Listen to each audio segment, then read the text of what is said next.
आदित्य महाविश्वासपूर्वकं निक्षिपेत् सर्वभारांश्च गुरोः श्रीपादपङ्कजे।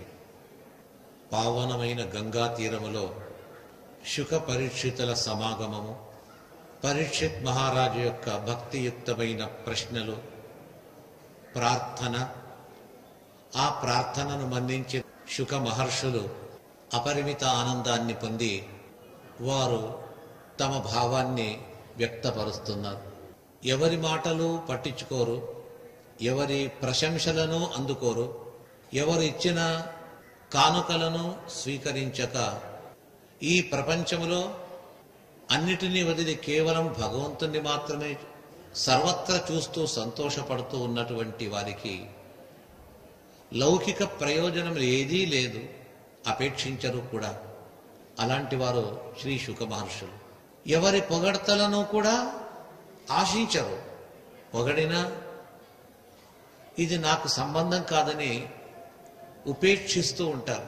అలాంటి వ్యక్తి పరీక్షితుని యొక్క శ్రద్ధాభక్తి సమన్వితమైనటువంటి వచనములను ఆలకించి అత్యంత సంతుష్టుడై చిరునవ్వుతో సమాధానాన్ని చెప్తూ ఉన్నారు. అడిగిందేం గొప్ప విషయాలు కాదు, పైచూపుకు. ఏమని అడిగారు? మరణకాలము సమీపించిన మనిషి ఏమి ఆచరించాలా, ఏది ఆచరించకూడదు, ఈ రెండు రకములైనటువంటి ప్రశ్నలు అడిగేటప్పటికీ చాలా సంతృప్తి చేత శుక మహర్షి మొట్టమొదట అతని నోటి నుంచి వచ్చే వచనముల్లో పరీక్షిత్ మహారాజు యొక్క ప్రశంస. అందుకే ఉపోద్ఘాతంగా ముందే చెప్పాను, ఎవరి ప్రశంసలు అందుకోరు ఈ మహర్షులు, ఎవరిని ప్రశంసించారు. ఎవరైనా ప్రశంసిస్తే ఏదైనా లాభం ఉందని, ఇతడు ఎవరిని ప్రశంసించేది లేదు. ఈ సందర్భంలో పరీక్షితుని ప్రార్థన అనంతరము బ్రహ్మర్షి వర్యులైనటువంటి శుక మహర్షులు హృదయపూర్వకంగా ప్రశంసా వర్షాన్ని కురిపిస్తున్నారు.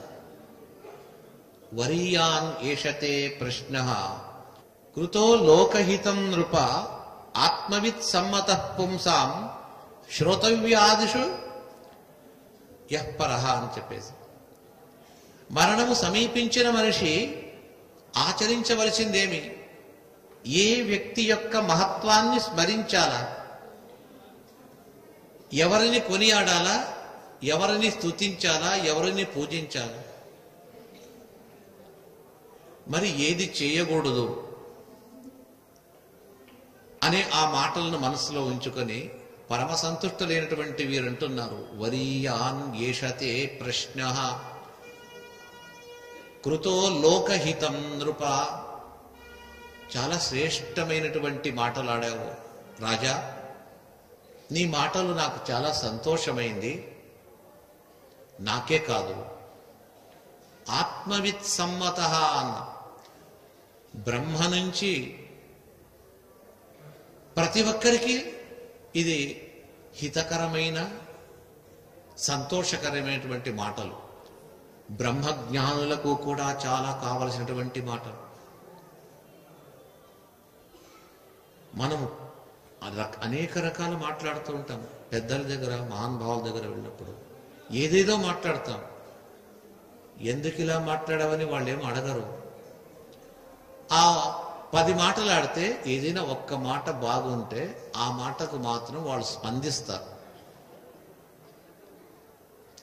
ఇక్కడ పరీక్షిత ఆడిన ప్రతి పదము, ప్రతి అక్షరము విన్న శుక మహర్షులు చాలా బాగా స్పందించారు. నీ మాటలు చాలా శ్రేష్టమైందయ్యా, వరీయాన్ ఏషతే ప్రశ్న. ఎందుకు అంటే బ్రహ్మజ్ఞానులందరూ కూడా సంతోషపడే మాటలాడావు కాబట్టి నాకు సంతోషమైంది అంటున్నా. అయితే నాకు ఒక సందేహం అడుగుతాను. శుక మహర్షులు పరీక్షితుని ప్రశ్నిస్తారు. అడగవలసింది చాలా ఉంది ఈ సాంసారిక జీవులకు, నీవదేమీ అడగలేదే. పెద్దవాళ్ళు కనిపించినప్పుడు, జ్యోతిష్కులు కనిపించినప్పుడు, లేదా మనమే ఏదో ఒక పూజలు, వ్రతములు, నోములు చేసి ఒక పెద్ద లిస్టు ప్రిపేర్ చేసి ఆ ప్రశ్నలు అడుగుతాం. ఈ లోకంలో సుఖంగా వాసము చేయడానికి, ఉండడానికి, బ్రతకడానికి కావలసినటువంటి సౌకర్యములను చేకూర్చమని భగవంతుణ్ణి పరిపరి విధములుగా యాచిస్తాము. ఇది అందరూ చేస్తూ ఉంటారు. దాన్ని అంటున్నారు, శ్రోతవ్యానీహ రాజేంద్ర నృణాం సంతి సహస్రశః. అడగవలసిన చాలా లౌకిక భౌతిక సుఖములకు సంబంధించిన ఒక్క ప్రశ్నను నీవు అడగటం లేదే. అన్ని అడిగినా ఆ సుఖాలను పొందిన మనిషి ఏదైనా ఇంత సుఖం వచ్చింది, నేను బాగున్నానని కొంతకాలమైనా తన అమూల్యమైనటువంటి ఆయుష్లో కొద్ది సమయమైనా భగవంతునికి, ధర్మానికి కేటాయించారా? 24 గంటల్లో ప్రతి మనిషి ఏం చేస్తాడు? దాన్ని 3 ముక్కల్లో ఇక్కడ శుక మహర్షి చెప్తున్నారు. ఏమేం చేస్తారట అంటే, నిద్రయా హ్రియతే నక్తం వ్యవాయేన నవం వయ దివాచ అర్తేహయా రాజన్ కుటుంబ వరణేనవా. రాత్రి నిద్రలో గడుపుతారట, పగలు ధన సంపాదనకు వెళతారట. ఇక వయస్సుల్లో బాల్యావస్థ అనేది మనకు తెలియకుండా గడిచిపోతుంది. వృద్ధాప్యములో తెలిసిన మనకు సహకరించేవాడు లేక బాధపడుతూ ఉంటాము. ఇక మధ్య వయస్సు, యవ్వనము, తారుణ్యములో కేవలము తన సాంసారిక భోగముల్లో నిమగ్నుడై ఉంటాడు. ఇది మనుష్యుల పూర్తి వారి యొక్క టైం టేబుల్ ఇది అని చెప్పేసి 3 మాటల్లో శుక మహర్షి దీన్ని వర్ణించారు. సాధారణంగా జనులు ఈ విధంగా ఉంటారు. నీవు దానికి విరుద్ధంగా ఉన్నావు కదా. ఏదో అడుగుతావనుకున్నాను, అయితే అవంతా మర్చిపోయి నీవు మరణము సమీపించిన మనిషి చేయవలసినటువంటి కర్తవ్య కర్మలను గురించి అడుగుతున్నావు. నాకు చాలా సంతోషమైంది. కొందరు, నాకు ఆయుష్ పెద్దగా ఉంది, ఇప్పుడే ఇంకా చిన్న వయస్సు కదా. పెద్దలే చెప్తారు, మీ పిల్లలను, మీ వారిని అంతా కూడా ఇలాంటి మంచి కార్యక్రమం జరుగుతుంది పంపించండి అంటే, పిల్లలండి చదువుకుంటారండి, పరీక్షలకు వెళతారు. పైగా ఇప్పటి నుంచి ఆ పిల్లలకి ఎందుకంటే కాస్త పెద్దగా ఈ ఉద్యోగంలో సెటిల్ అయి పెళ్ళయిన తర్వాత, నేను 2 పిల్లలు పుట్టిన తర్వాత, ఆ తర్వాత దేవుడు, ధర్మము ఇప్పటి వరకు ఎందుకు ఇప్పటి నుంచే అంటే, మన దృష్టిలో దైవ ధర్మ కార్యక్రమాలు, పురాణ శ్రవణాలు వయస్సైన వాళ్లకు మాత్రమే. ఇంట్లో ఖాళీగా కూర్చొని ఉంటారు, కొడుకు, కోడలు, పిల్లలు, మాకు డిస్టర్బెన్స్ అవుతుంది, మీరు బయటికి వెళ్ళి ఎక్కడైనా దేవాలయాల్లో ప్రవచనం జరుగుతూ ఉంటుంది, వెళ్ళిపోండి ఎక్కడికి అని చెప్పేసి పంపిస్తారు కదా. అలాగా పంపిస్తే వెళ్లే వాళ్ళకు మాత్రమే. ఏది దొరక్కపోతే ఇంట్లో కోడళ్ళు 4 రాళ్లు కొట్టి కొడుకు కుమారులు తరిమేస్తే అప్పుడు వాళ్లకు ప్రవచనం అనేది, అంతవరకు ప్రవచనం వారికి కూడా రాదనమాట. అంటే ఏదో ఒక సమయంలో, ఒక ఆపదలో, ఏదో ఒక సందర్భం వస్తే ఆ సందర్భానుసారంగా మాత్రమే మనము ఇలాంటి ప్రవచనాలు, దేవుడు, దైవము, ధర్మము దీనికి వెళతాం. ఇది నిత్య కార్యక్రమంగా ఉంటుంది.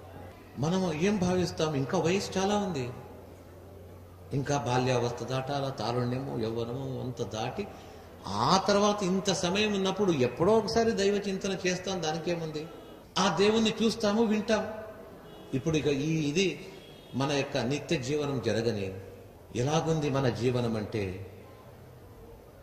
ఒక సముద్రము ఒడ్డుకొక్క కాస్త సముద్రం నీటి మట్టం దగ్గరే ఒక మృత దేహం పడి ఉండిందట. పైన ఒక బక పక్షి వెళుతుంది, పైనుంచి చూచింది, ఇది దేహం పడింది, ఇప్పుడే చనిపోయి పడినట్టుగా ఉంది, ఈ దేహంలో నాకు కావలసిన ఆహారం చాలా ఉంది, నాకు ఈరోజు మంచి విందు భోజనం దొరికింది అని చెప్పేసి ఆ బకపక్షి కిందికి వచ్చి ఆ మృతదేహం పైన వాలింది. తన ముక్కుతో పొడిచి అందులో ఉండే రక్త మాంసాన్ని గ్రహిస్తూ ఉంది. ఎంతసేపు గ్రహించిందంటే అలాగే గ్రహిస్తూ ఉంది, తెలియలేదు. అలల తాకిడికి ఆ దేహం, మృతదేహము సముద్రములో ఎంతో దూరం లోపల వెళ్ళిపోయింది, చాలా దూరం.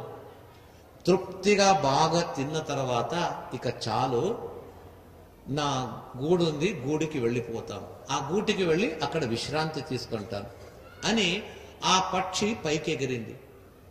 చూచింది, ఎక్కడ చూచినా సముద్రమే నీరు. ఎగరలేక ఎగరలేక జారి కింద పడి సముద్రంలో పడి ప్రాణాలు కోల్పోయింది.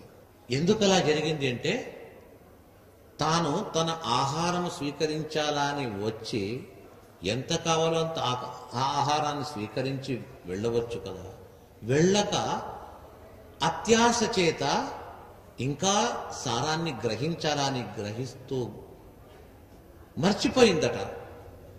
నేను ఇది సముద్రంలో పడినది, సముద్రం ఒడ్డుకుండింది, అక్కడే ఉంటుందని చెప్పేసి భావిస్తూ ఆహారాన్ని స్వీకరిస్తూ సముద్ర మధ్యలో వెళ్ళిపోయిన తర్వాత ఎగరలేక తన గూడు చేరలేక ఇంకొక గూడు చేరింది. యమధర్మరాజు గూటికి పోయి చేరుకున్నది.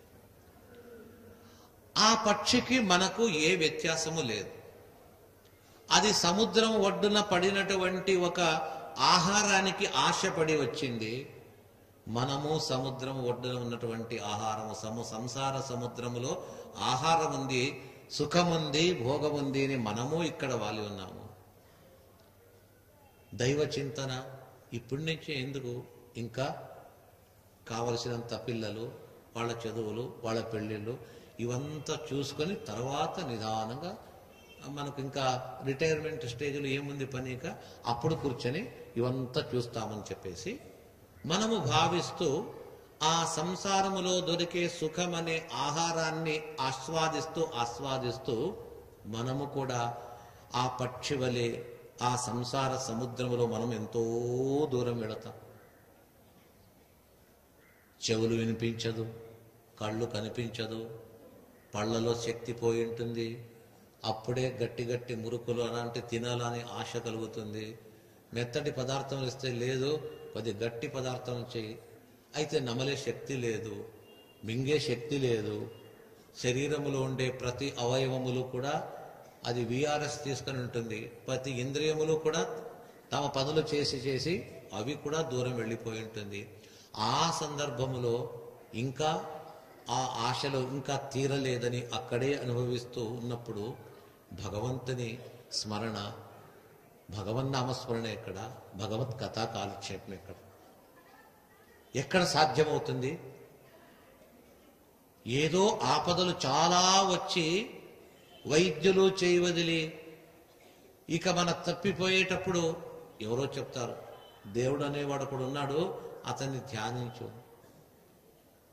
అప్పుడు ప్రవచనం వినే శక్తి లేదు, చెవులు వెళ్ళిపోయి ఉంటుంది, సెల్ ఫోన్లో మాట్లాడి చెవి శక్తి అందరూ చిన్నప్పటి నుంచే పోగొట్టుకుంటాం. వీడియోలు, టీవీలు చూసి కళ్ళ శక్తి పోయి ఉంటుంది. మనకు తీర్థయాత్రలు చేయడానికి కాళ్ళలో కూడా షుగరు, అన్ని వ్యాధులు వచ్చేసి నడవలేము, తీర్థయాత్రలు చేయలేము. కళ్ళతో దేవుని తిరుపతి, అహోబిళము, నైమిషారణ్యం వంటి క్షేత్రాలను కళ్ళతో చూడలేము. గంగామున్నకు నదుల్లో స్నానం చేయాలని పోతే ఒక్కరోజు స్నానం చేస్తే 1 సంవత్సరం మళ్ళా పడకపైన ఉండాలి. ఒకరోజు ఉపవాసం చేస్తే ప్రాణాలే వెళ్ళిపోతుంది.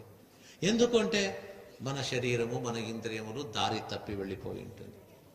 ఆ సందర్భంలో దైవము, ధర్మము, నామస్మరణ, పురాణ కాలక్షేపము ఏం చెప్తుంటే చెవి వినిపించదు. ఇక మనము మన గతి ఎలాగిక? మళ్ళా చావాలా, మళ్ళా పుట్టాలా? ఇదే ఒక చక్రము. ఆ చక్రములో మనము ఎప్పుడూ తిరుగుతూనే ఉంటాం.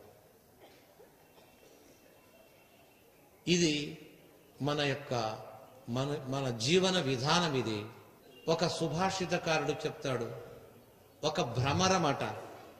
ఆ భ్రమరము మంచి కమల పుష్పంపై వాలి అక్కడ ఉండే మకరందాన్ని ఆస్వాదిస్తుంది.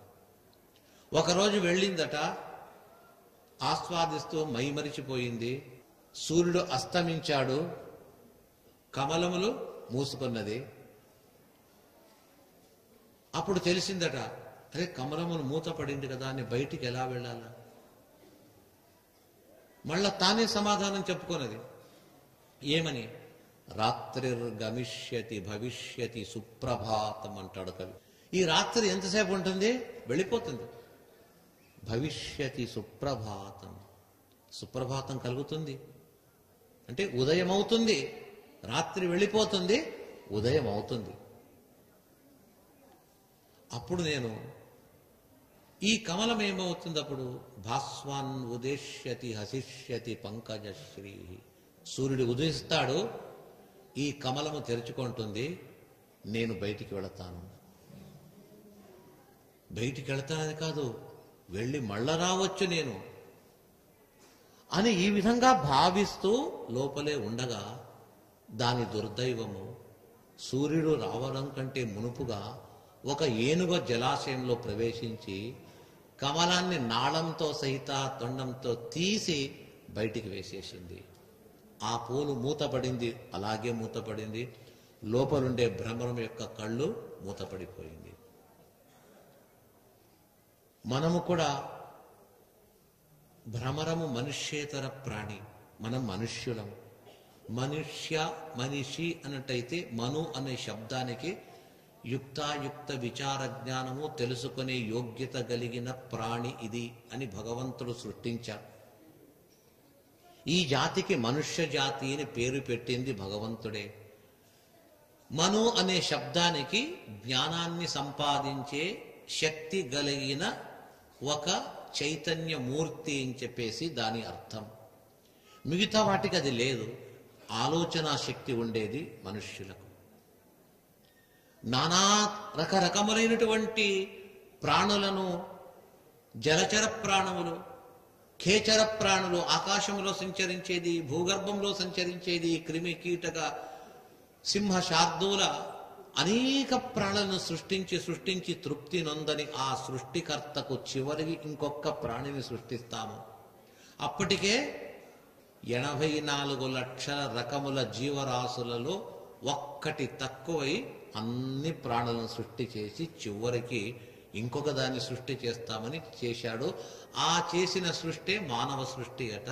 మనుష్యుని సృష్టించి అతడు చాలా సంతోషపడ్డాడు. పనేసియా మెరిడియన్ హాస్పిటల్స్ ప్రతి సామాన్యుడికి అందుబాటులో అంతర్జాతీయ వైద్య ప్రమాణాలతో వైద్యం, 24 గంటల అంబులెన్స్ సర్వీసుతో పాటు అత్యవసర సేవలతో ఏర్పాటైన చికిత్సా విభాగం. మా దగ్గర గుండె సంబంధిత, మూత్రపిండ, కాలేయ, కంటి జబ్బులకు, మోకాళ్ల శస్త్రచికిత్సతో పాటు కోవిడ్-19, బ్లాక్ ఫంగస్ వంటి వైరస్లకు, అన్ని రకాల ఆరోగ్య సమస్యలకు నమ్మకమైన అత్యాధునిక వైద్య చికిత్సను అందిస్తున్న హాస్పిటల్ పనేసియా మెరిడియన్ హాస్పిటల్స్. మీ ఆరోగ్య సమస్య ఏదైనా ఇప్పుడు పరిష్కారం సాధ్యం. సంపూర్ణ ఆరోగ్యం కోసం సంప్రదించండి panacea meridian hospitals. Opposite Bheeramguda Kaman, RC Puram, Sangareddy district. Pin code 502032. సంప్రదించాల్సిన ఫోన్ నెంబర్ 0845524177 మరియు 7893757770.